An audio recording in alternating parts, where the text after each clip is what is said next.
Wie geht's? Kultur in Zeiten des Coronavirus. Welcome to this international edition of Wie geht's, a podcast of conversations with people working in the arts, cultural policy and the creative sector, reflecting on how the coronavirus crisis affects the cultural sphere. My name is Martin Zierold.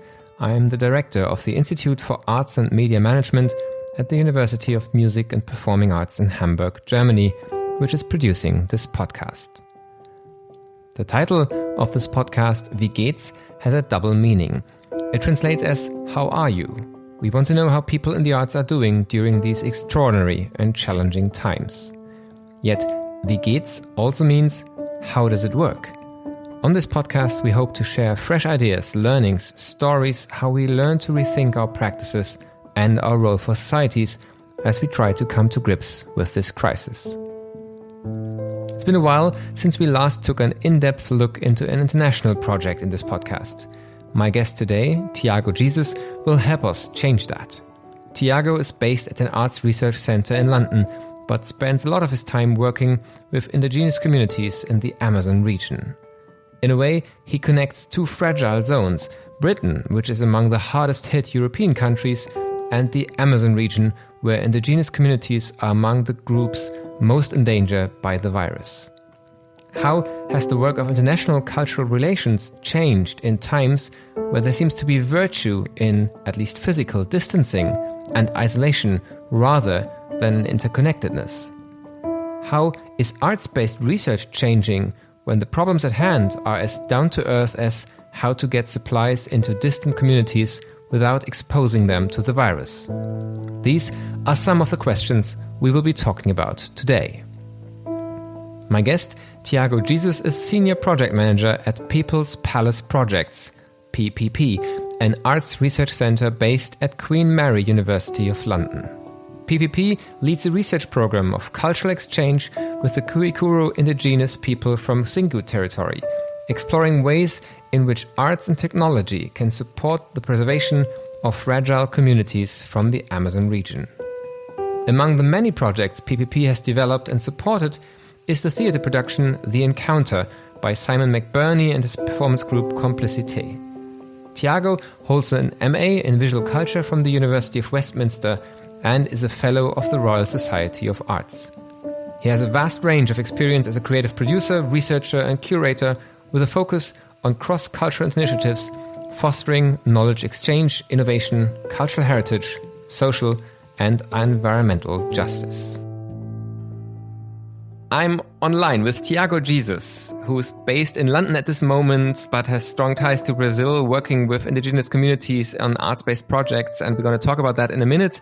But before, the first question is always, how are you?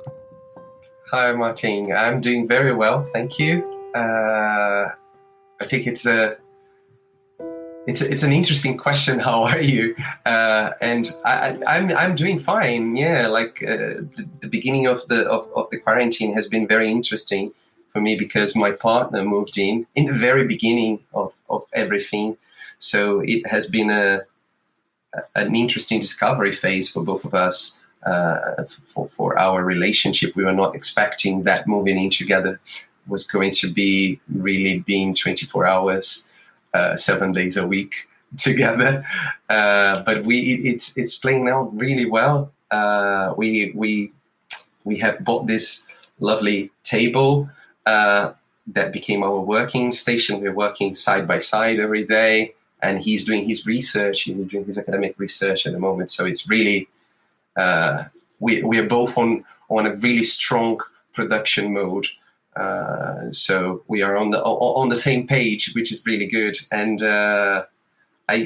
I'm personally a very active person. I joke that my lifestyle is busy, and I thought that I was going to struggle much more with the fact that I had to work at home, that I wouldn't be interacting with people. But it's playing out much better than I initially thought. Yeah, it's very interesting to notice our ability to adapt to new situations. Yeah, that's true. And it certainly is the most intense potential moment in time to move together with somebody, but it's great if that's working out. We want to focus on your work with your organization in London with different communities. But before we go there, we had Beth Ponto on the podcast, who's based in Brazil, who talked about the Brazilian situation for the arts a few weeks ago. And things were scary then, and they seem to have gotten worse. Maybe if you can just give us a brief insight before we move to your current own work, what's the situation like for the arts in Brazil at this moment? Yeah, I think that Brazil is living a real tragedy right now. The numbers are really scary. We are the second most affected country in the world. It has changed. The numbers have surpassed last week. We have over 60,000 deaths, more than 1.5 million people confirmed cases, and that comes with a huge, massive underreporting of the real numbers because of the lack of testing. And I think Brazil has unfortunately transformed the health crisis into a political dispute, and I think that's the core issue. We have no health minister. The president has fired 2 health ministers in less than a month. And my worry and my connection, the connection of the disease, the pandemic, with my work is that we work with vulnerable communities, and the disease is spreading faster in rural areas, in deprived neighborhoods like favelas, and in indigenous communities as well. So the numbers of infection in indigenous communities is really huge. There are at the moment 305 indigenous groups in Brazil, and 119 of them have confirmed cases, and over 400 people have died already. Most of the cases in Brazil happen in the Amazonian state, where 1/5 of the indigenous population live, and the fatality of the virus is double with indigenous people because they are far from hospitals, because they lack basic infrastructure in the village, because their immune system's not used to that kind of virus, because there is a general miscommunication and mistrust towards the public health system. So it's really scary situation, and the current government has done very little. To be honest, I think the plan is not to have a plan. Yeah, it's a strong reminder in a way that really the situation, which still is bad in parts of Europe, has so much stabilized in comparison. Yeah, and maybe if we can move towards your project, because it is related to what you're reporting. The thing that really caught my attention is that you're working in a way from an organization which is arts-based, which is a cultural research center, but moving towards really making a difference in this time of pandemic with one specific indigenous community. So while, to put it a bit like maybe in a negative way for other arts organizations, while some are thinking whether they should stream their usual thing online, you're actually using art to really make a change while the pandemic is happening. So tell us about the project work you've been doing with the community and how that has developed during the pandemic. Absolutely. So I work at this organization called People's Policy Project, and we are an arts research center based at Queen Mary University in London. And we create international artistic exchange projects. So we do projects in Brazil, in Colombia, Peru, Pakistan, India, and and our research projects are in various different areas. So, for example, mental health, homelessness, youth engagement, police violence, cultural preservation. And I think that lots of what we do is facilitate the artistic exchange to improve the practices of community-based organizations and individuals in fragile territories. So territories is a word that I know it doesn't play as well in English as it plays in Portuguese, but it's that it means that belonging, the unique connectivity that a community, a group of people share, and how specific that collective space is in itself.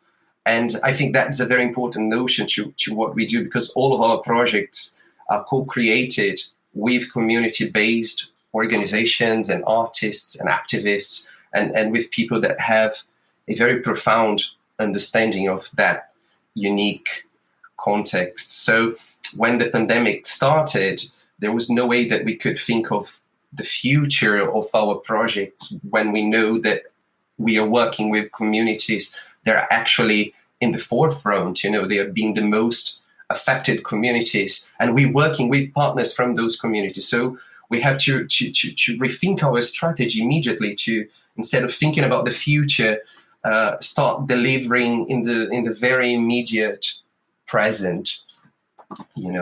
And the work that I do with indigenous communities, I work with the Kultur people. They are a group of around 700 people that live in the Xingu indigenous territory in the south basin of the Amazon. They have this very traditional. They have a very traditional community. Their culture survives through their own language that is spoken only by the 700 people. Their cosmology, their rituals, their connection to the nature, to the forest, and they live in this very social organization as they used to live before the first contact happened. And at the same time, they are highly technological. They have iPhones, they have social media, they're very savvy, tech-savvy community. They have these TV screens where they watch football and the news. So they live in this very time space of their own. They are constantly negotiating their existence in a timeline that belongs just to themselves. And we have been working with them for 6 years, developing a series of arts research projects. But the core of what we do with them has always been about creating opportunities for artists from that community to dialogue on equal terms with artists and cultural organizations from around the world, so that the Kultur can be protagonists in the documentation and the representation of their own culture, at the same time that they create awareness to their causes, to indigenous rights, to environmental rights, and that they generate income for the community to remain living in the way that they want to live in the village. And the pandemic has really affected what we were doing and our plans. Right now, we were supposed to be at the Venice Architecture Biennale with a multimedia installation discussing, climate emergency and the connection between the Amazonian communities to the future. The theme of the Biennale is how will we live together. So that's a great question, and we had to put all of that on hold. Of course, we have to rethink everything that we do to ensure that the community remain safe during the pandemic. And so we, throughout these 6 years, we have set up together with them a series of great connections like Complicité Theatre in the UK, and so many other artists in the UK, and also other academics and activists in the US, in Brazil. And we sort of not created because we didn't create them, but we have been working in alliance with these various actors, various civil society and academics and artists partners on a fundraising campaign, an international fundraising campaign, so that we can every month send food baskets, hospital equipment, medicine, hygiene items, products, protective equipment, fuel for the boats, so that the community can remain isolated and protected in their village, so they don't need to travel, because it's very common for them to travel. Although they are far from the city, they are 200 kilometers away from the nearby city. They go to visit their relatives, to work, to do, they have this ongoing relationship with the city, and the importance of keeping them protected and isolated is essential. And just yesterday, for example, we got our oxygen cylinders arriving at the community, because there's also this level of distrust of the community members in the health public system. So it's a very complex scenery for us to navigate, and there's no penny coming from the government, from private corporations. So it's a very complex situation, and we are rethinking our activities to be able to support that to happen. Yeah, so in a way, where the role before was around creating connections, now it's even in a way supporting isolation for the time being in order to protect that community. I'd love to talk about the collaboration you had, or you still have, with Complicité, the performance group around Simon McBurney. They did a production around this community already some years ago, and they made a stream online, I think 4 years ago, of a production called The First Encounter. We've been talking about that a bit in advance. I watched it back in 2016 on YouTube. It was the first ever full stream over, I think, 80 minutes or something like that, that I watched. And beforehand, I thought I'd just drop in for a few minutes to get an idea, but I couldn't imagine that it actually be like captivating to watch a staged production on YouTube. And it really got drawn in because there was this whole dimension of the oral sphere with headphones on. You were really drawn into it, and it was an amazing work done in a way, parts for the stage, but also working in the stream, which is an interesting experience now. And you redid the show together with Complicité and streamed it again now together with your fundraising campaign. Maybe if you could give us some insight into how did this production work originally? What status does the collaboration with a group like Complicité, Simon McBurney have for your work with the communities?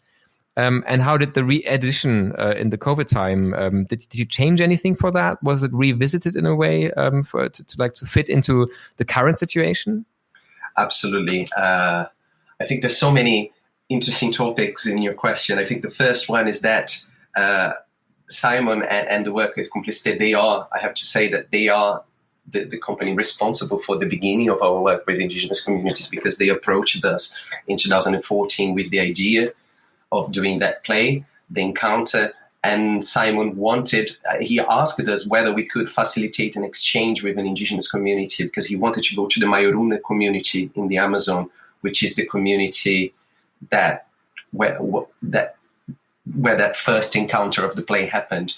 So that was the very beginning of our relationship with indigenous communities. So Simon went there, we produced 2 research visits. So he took the head that you see on stage. So that head was there all the time in the middle of the forest, capturing the sounds of the insects, of the air, and of the sunlight. It's incredible. And it all started there, and that's what ignited our indigenous work. So we took Simon, for example, and then we brought back Takuma to the UK. Takuma is this incredible filmmaker from the Kultur community that we met during this visit. And so this is a little bit about how we work, is about this creating this equitative exchanges. So Simon went, Takuma came here, he did a documentary about London for the people of his community. So there's so much of storytelling, of inverting the anthropological gaze, of understanding London, through an indigenous point of view. And that was the very beginning. And this relationship between Simon and Takuma carried on for 6 years. And with the pandemic, Simon immediately took the phone and called us and saying, like, listen, we're going to put the Encounter play online again. I really want to have Takuma present, saying something to the people that will be listening. Can we make this a real representation of what's going on in the Xingu? And then I was working with Takuma, producing a video that is available online with the play. So, and that is the video. It's very much Simon McBurney, that exposure that led for us to get the money. We got over £29,000 in fundraising. So it's a great collaboration and partnership. And every week we have a conversation between Simon and Takuma, and I facilitate that.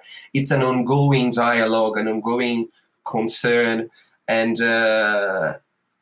it's something very strong that we will keep. I think it's about the power of those relationships. It's how art could create this sort of alliances between very important players in the cultural scene, with a community that maybe wouldn't have the opportunity to speak to so many people, to create that much awareness, and how we are getting together, how we are facilitating this to actually provide beyond an artistic experience, but a real change in how the community will survive through the pandemic. So I hope I answered your question. Yeah. No, please go on.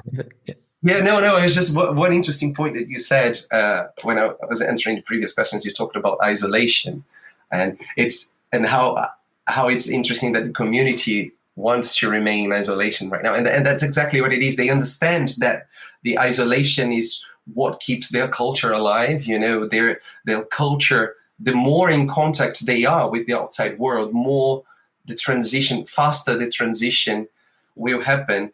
And they are very happy to be isolated in the community themselves. I think the question of isolation now that the pandemic brings is the isolation between the individuals, because they have a very communal way of living. They share the same household. They work together. You have 15 members of a family living in the same house. When the virus arrives in the village, how will those relationships exist? So it's a very different level of isolation that we have right now, and I think I just thought it was interesting to mention that in the answer as well.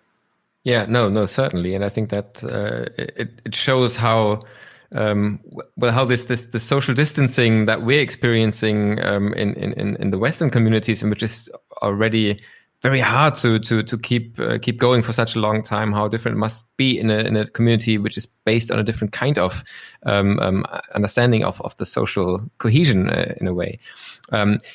Maybe a last question regarding your work before we need to come to the end.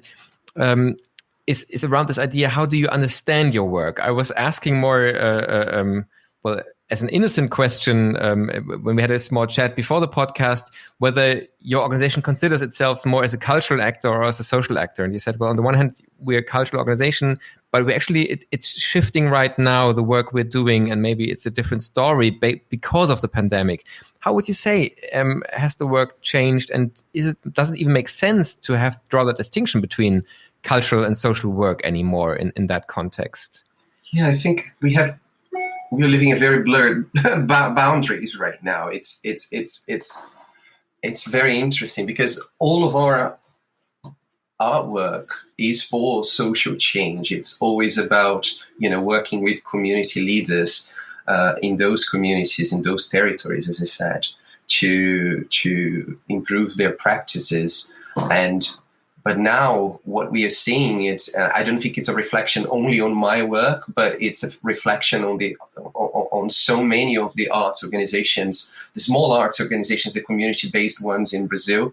And I think this is a very powerful shift in understanding arts and culture, because we are seeing that these organizations, they are the ones that are on the ground leading the initiatives and sort of resetting their own initiatives to keep their community safe.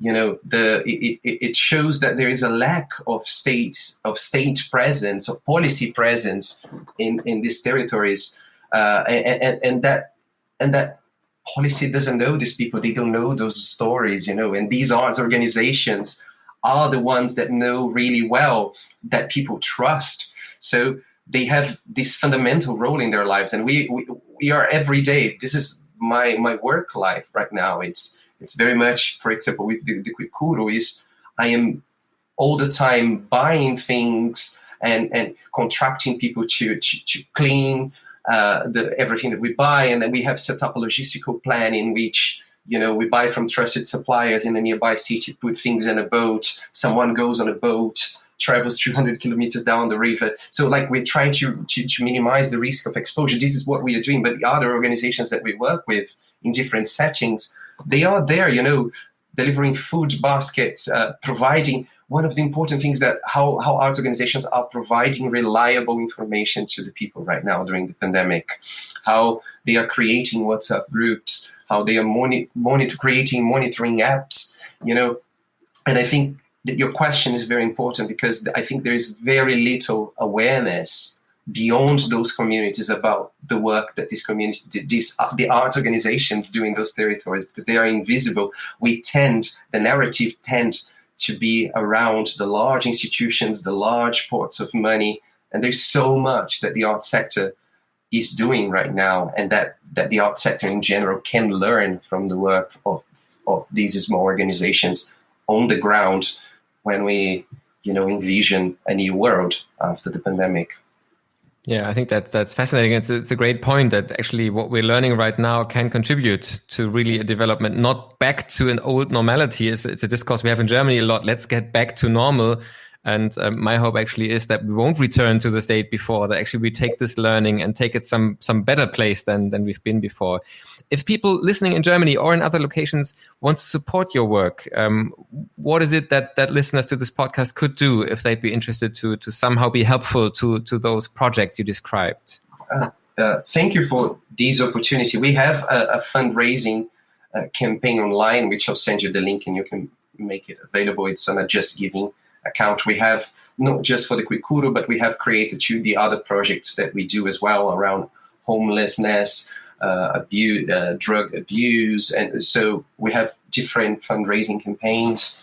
And I think it's really important that we get people involved, people to understand the importance of contributing, because as you said, I don't think we can go back to the normal. This is what I really don't want to. I think the pandemic has shown us something that I personally could not envision, which was like, can we stop the world? It showed that the machine can be stopped, that things are possible. Like a tiny virus came and put time in suspension. And it's clear the way that we are managing the pandemic not in every country, but in some countries, in Brazil and in the US, I can say with more property, and the UK as well, is that the kind of leadership that we have in power, they do not answer to the model.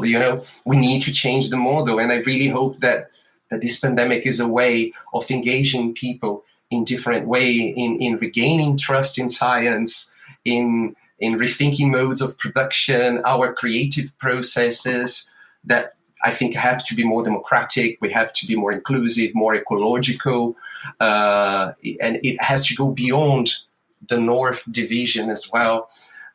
So I really think that we cannot miss, as creatives, as artists, miss this opportunity to change the narrative. I think we are artists. We are a sector that we're better than no one. We have the power to imagine visions of the world, imagine other possibilities. And I think we have the responsibility to lead this imagination. I think we're living in a moment of isolation. We feel pressure we feel pressed, I think. And I think we as creative people, we have we have the responsibility to bring different stories to the forefront. Who tell the stories, where the stories are told, by whom, for whom. So I think we can be better allies of these voices, of the peripheral voices of the communities that have been pushed to the margin of the system. So I really don't want to go back, Martin, to the world that we were. I really think that. Sorry, I think I might be too Brazilian right now, too passionate on what I'm saying, but I think it's a tremendous opportunity if we take it. And I think it's a very important thought to keep alive, and especially in Germany, I see that we seem to be as well off with the pandemic at this point that we forgot this moment at the beginning when there was a much stronger momentum to really rethink things. And now we seem to be settling into our summer holiday mode. And it's very human on the one hand. On the other hand, I think it would be a terribly missed opportunity if everything now was around, can we go back to the beach now, please? Yeah. So I think it's an important reminder that you mentioned there. We need to come to an end, but the last question of the podcast is always the same. It's where do you find inspiration? I mean, you're dealing with real issues every day, with more or less life and death issues in a way, and with reimagining a potential future for the arts, but also for society in general. So where do you turn to when you want to just have some time off and maybe get your mind free? Is there a tip you can share? Is there some link or anything that you can recommend? Well, I think my tip is I think I find my inspiration in silence right now. I have to say that, I think I spent so many hours on the phone and on the screen and on Zooms and talking and translating, and that, and one of the things that I've been finding really hard is to stop the screen and going straight into the bed, which is just beside my screen. I don't have that buffering time. So I am now walking alone with no plans and in silence every day, late in the evening. So I have that moment to, rebalance my spine, my legs, and hear people outside my house. I think that silence, I initially thought, oh my God, this is going to be a great opportunity to read a book, to watch a series, and to watch all the movies that I haven't watched so far. And actually, I think the healthiest thing that I have found for myself is walking in silence alone, and cooking. Cooking is also a great therapy for me. Thanks. What a wonderful closing remark. So we'll end this in silence. Thiago, thank you very much for sharing your experience. And maybe we can revisit your work in a few months' time and see how it's developed. And we'll certainly put the link on the website of the podcast where people can learn more about your work and also support it. Thank you very much for your time. Thank you. This was the 48th edition of our podcast, Wie geht's? The cultural sphere during the coronavirus crisis. We will continue to produce English editions. These and all previous editions in English can be easily accessed through the website covid-culture.com. I'm looking forward to our next editions. Take care. Bis bald. Passen Sie gut auf sich auf.